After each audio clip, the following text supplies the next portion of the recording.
সময়কে যিনি শাসন করেন অভিনয়ের চাবুক দিয়ে, সময়কে যিনি শাসন করেন অভিনয়ের চাবুক দিয়ে, টলিউড আজও স্বপ্ন দেখে অপরাজেয় বুম্বাদাকে নিয়ে।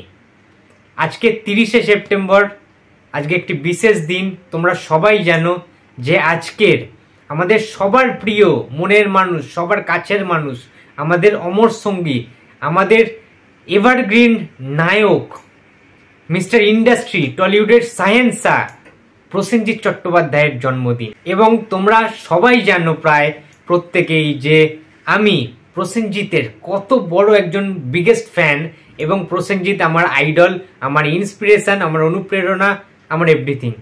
আমি অনেক কিছু শিখেছি ওই মানুষটার কাছ থেকে, অনেক কিছু প্রেরণা পাই প্রত্যেকটা নিয়ত। আমি যে আজকে ইউটিউবার হয়েছি, এত বড় হয়েছি, তার পুরোটাই ফুল ক্রেডিট প্রসেনজিৎ চ্যাটার্জির। কিভাবে সেটা আমি বলতে চাই না, সেটা কোনো একদিন আমি রিভিল করবো অবশ্যই। বাট এটা তো সত্যি যে আমার চ্যানেলের 99% সাবস্ক্রাইবার প্রসেনজিৎ চ্যাটার্জির ফ্যান্স, এটা তো মানতেই হবে।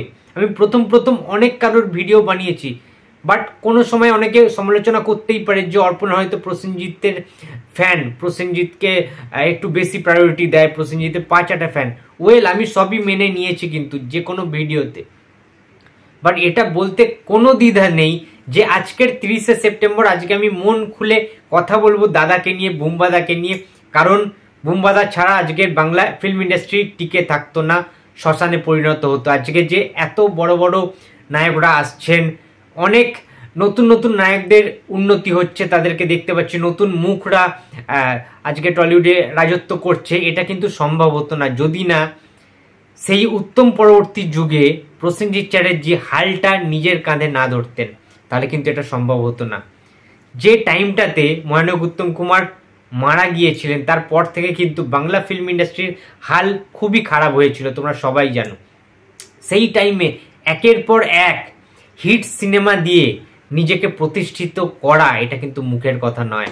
তখন রূপলী পর্দার একটা চকলেট বয়ের দরকার ছিল, যে চকলেট বয়কে দেখতে ছিল পুরো বলিউড হিরোর মতো, যার মধ্যে সেই চার্মিং ব্যাপারটা ছিল, একটা হ্যান্ডসাম লুক ছিল, ফর্সা ধপধপের যে ব্যাপারটা, যে গ্ল্যামারিস্টিক ব্যাপারটা, সেই প্রত্যেকটা এলিমেন্ট, এবং ডায়লগ বলার যে ধরন, তার যে বডি ল্যাঙ্গুয়েজ, তার যে স্টাইলিশ যে ব্যাপারগুলো, সেই প্রত্যেকটা এলিমেন্ট কিন্তু প্রসেনজিতের মধ্যে ছিল। এবং তখনকার দিনের পরিচালকরা সুজিত গুহ থেকে শুরু করে, হরনাথ চক্রবর্তী থেকে শুরু করে, স্বপন সাহা থেকে শুরু করে, প্রত্যেকে বুদ্ধদেব দাশগুপ্ত থেকে শুরু করে প্রত্যেকটা পরিচালক সেই প্রসেনজিৎকে কিন্তু আবিষ্কার করেছিল। 1968 সালে প্রসেনজিৎ চ্যাটার্জির ফার্স্ট সিনেমা ছিল, আমরা সবাই জানি, ছোট্ট জিজ্ঞাসা। সেই 60-এর দশক থেকে তার যাত্রা শুরু। তারপরে 80-র দশকে আমরা সবাই জানি যে 1983 সালে প্রসেনজিতের নায়ক হিসাবে ফার্স্ট সিনেমা ছিল দুটি পাতা, সেটা হিট হয়েছিল।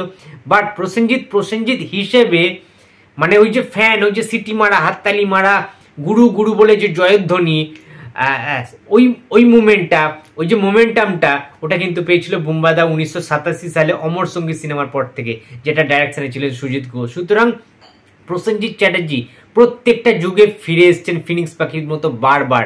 এবং যখনই প্রসেনজিৎকে নিয়ে সমালোচনা হয়েছে, যারা ক্রিটিক রয়েছে তারা বারবার বিভিন্ন লেখালেখি করেছেন খবরের কাগজে যে আর কতদিন এই একই নায়ককে দেখতে হবে। ঠিক তখনই প্রসেনজিৎ বারবার কিন্তু ফিরে এসছেন এবং এমন কিছু সিনেমা উপহার দিয়েছেন যেটার মাধ্যমে তার অভিনয় সত্তা নিয়ে যারা প্রশ্ন তুলেছিলেন তারা আবার কলম ধরতে বাধ্য হয়েছেন, তারা আবার প্রশংসা করতে বাধ্য হয়েছেন প্রসেনজিৎ চট্টোপাধ্যায়। তিনি কি ফিল্ম করেননি?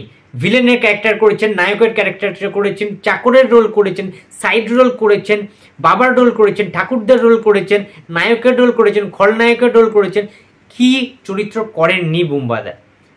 আজকে লালন ফকির করা কি মুখের কথা? আমাদের মানে আমরা বারবার বলি যে প্রসেনজিৎ নায়ক, গ্রামের মানুষের নায়ক হিসেবেই চেনেন বুম্বাদাকে, যে সেই অমর সঙ্গীত সাগর প্রসেনজিৎ, ঠিক আছে। বাট প্রসেনজিতের অনেক রকম লেয়ার্স রয়েছে। প্রসেনজিৎ বারবার বিভিন্ন রকম চরিত্রে তিনি কিন্তু মানুষের সামনে ধরা দিয়েছেন, প্রেজেন্ট করেছেন, নতুন নতুন ছবি, নতুন নতুন স্বাদের ছবি, নতুন নতুন পরিচালকদের সাথে ছবি, এগুলো কিন্তু সবাই করতে পারেন না এবং একাধারে সেগুলো সাকসেসফুলও হয়েছে। কিন্তু যেমন প্রসেনজিৎ যখন আস্তে আস্তে ডাউন খাচ্ছিলেন তারপর থেকে অনেকে বলেছেন যে প্রসেনজিৎ যুগ হয়তো শেষ। তারপরে আবার সৃজিত মুখার্জির হাত ধরে 2010 সাল থেকে আবার নতুন একটা অধ্যায় শুরু করলেন। অটোগ্রাফ, 22 শ্রাবণ, জাতিস্বর, মনের মানুষ থেকে শুরু করে শেষ পাতা, ময়ূরাক্ষী, দশম অবতার, কত কত ছবি, গুমনামির মতো ছবিও তিনি করেছেন, নেতাজির রোলে। ভাবতে পারছো তোমরা যে এই মানুষটা সব কিছু পারেন। প্রসেনজিৎ চট্টোপাধ্যায়ের রক্তে সিনেমা রয়েছে, রক্তে অভিনয় রয়েছে। প্রসেনজিৎ চট্টোপাধ্যায়ের বাবা বিশ্বজিৎ চ্যাটার্জি একজন বড় মামুদ মেগাস্টার, বলিউড টলিউড সমস্ত জায়গায় রাজ করেছেন। তার সত্ত্বেও তিনি কিন্তু তার বাবার নাম ভাঙিয়ে কখনো খাননি। প্রসেনজিৎ চট্টোপাধ্যায় এমনই একজন মেগাস্টার, এমনই একজন অভিনেতা, এমনই একজন ভার্সেটাইল কিংবদন্তি অভিনেতা, যিনি তার নিজের দক্ষতায় তিনি কিন্তু রাজ করে গিয়েছেন দীর্ঘকাল ধরে। 4টি দশক ধরে প্রসেনজিৎ চট্টোপাধ্যায়ের রাজত্ব এখনো চলছে। নিজের কাঁধে যিনি টলিউড ইন্ডাস্ট্রিটাকে এখনো পর্যন্ত বয়ে নিয়ে চলেছেন, টেনে নিয়ে চলেছেন, সেই যে ব্যাপারটা, সেই যে মানসিকতাটা, সেই যে ডিপেন্ডেন্সি, সেটা কিন্তু প্রসেনজিৎ চট্টোপাধ্যায় নিজে থেকে আর্ন করেছেন, নিজে থেকে দর্শকদের প্রিয় মানুষ হয়ে উঠেছেন। সেটা কিন্তু 1-2 দিনের ব্যাপার নয়, দীর্ঘদিন ধরে তিনি কনসিস্টেন্টলি অভিনয় করে গিয়েছেন, ভালো ভালো সিনেমা উপহার দিয়েছেন। যখনই মানুষ যেমন সিনেমা চেয়েছেন, যেমন প্রথম প্রসেনজিতের ছবিগুলো আমরা দেখতাম যে একটা চকলেট বয় টাইপের ইমেজ, রোম্যান্টিক হিরো, তার পরবর্তীকালে এলো অ্যাকশন হিরো, কখনো অ্যাংরি বয়, যেমন অমর সঙ্গী, অমর প্রেম, ঠিক আছে, মন মানে না থেকে শুরু করে আমানত, দেবা, শিবা, ঠিক আছে, বিদ্রোহ থেকে শুরু করে শ্বশুরবাড়ি জিন্দাবাদ, জামাইবাবু জিন্দাবাদ, একই ধারে উৎসব করছেন, দোসর করছেন, ময়ূরাক্ষী করছেন, মনের মানুষ করছেন, ঠিক আছে, সৃজিত মুখার্জির সাথে অটোগ্রাফ করছেন, জ্যেষ্ঠপুত্র করছেন, প্রাক্তনের মতো ছবি করছেন শিবু নন্দিতের সাথে। মানে তিনি কি পারেন না, কি করেননি, এখনো অবধি এই মানুষটার খিদে। আজকে 62 বছর বয়স হয়ে গেল, 61 বছর, 62 বছর, তার সত্ত্বেও সেই প্রসেনজিৎ কিন্তু সেই তার যে টকদই শশা খেয়ে যে ফিটনেসটা রাখতে তিনি ভালোবাসেন, বারে বারে তার ফিটনেসটা সেই রকমই রাখেন, রেগুলার বেসিসে জিম করেন, চরিত্রের প্রয়োজনে যেমনই বডিটাকে করা প্রয়োজন, শারীরিক বৈশিষ্ট্য যেমন করার প্রয়োজন, তিনি কিন্তু তেমনই বারবার করেছেন। তো প্রসেনজিৎ চট্টোপাধ্যায় সারাটা জীবন দিয়েই গিয়েছেন দর্শকদের জন্য, তিনি কিন্তু কিছু পাননি সেইভাবে, শুধু পেয়েছেন ক্রিটিকদের সমালোচনা। আর যে জিনিসটা বুম্বাদার সবচেয়ে বেশি আশীর্বাদ হয়ে এসেছে সেটা হচ্ছে দর্শকদের আশীর্বাদ, দর্শকদের ভালোবাসা, দর্শকদের এত এত টিকিট কেটেছে প্রসেনজিৎকে ভালোবেসে তারা সিনেমা দেখতে চান, এটাই বুম্বাদার পাওয়া। বুম্বাদা এর থেকে বেশি আর কিচ্ছু চান না। বুম্বাদা এইটাই চান যে দর্শকদেরকে যেন এন্টারটেনমেন্ট করে যেতে পারেন চিরটা কাল। তো once again happy birthday to you বুম্বাদা, you are great, you are living legend of Tollywood film industry and Indian cinema also। এবং আমি একটা জিনিস বিশ্বাস করি যে বলিউডে যদি সায়েন্সা হিসাবে অমিতাভ বচ্চন থাকেন, তাহলে আমাদের টলিউডে মিস্টার ইন্ডাস্ট্রি, মিস্টার সায়েন্সা, দ্য লেজেন্ড প্রসেনজিৎ চ্যাটার্জি অবশ্যই রয়েছেন, the ultimate megastar of Tollywood industry, the god of Tollywood megastar Prosenjit Chatterjee. Once again happy birthday to you বুম্বাদা, লাভ ইউ সো মাচ।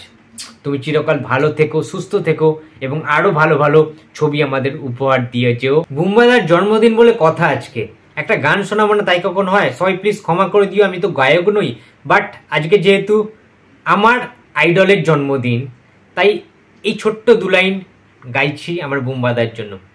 চিরদিনই তুমি যে আমার, যুগে যুগে আমি তোমারি, আমি আছি সেই যে তোমার, তুমি আছো সেই আমারি সঙ্গী সঙ্গী, আমরা অমর সঙ্গী। আই লাভ ইউ বুম্বাদা, I love you so much. তো বন্ধুরা এই ছিল আজকের ভিডিও। তো ভিডিওটা যদি ভালো লাগে তো please like, comment and share করতে ভুলো না। যদি চ্যানেলে নতুন হয়ে থাকো তো প্লিজ সাবস্ক্রাইব করে দিও। তো দেখা হচ্ছে আবার পরের ভিডিওতে। তো টাটা।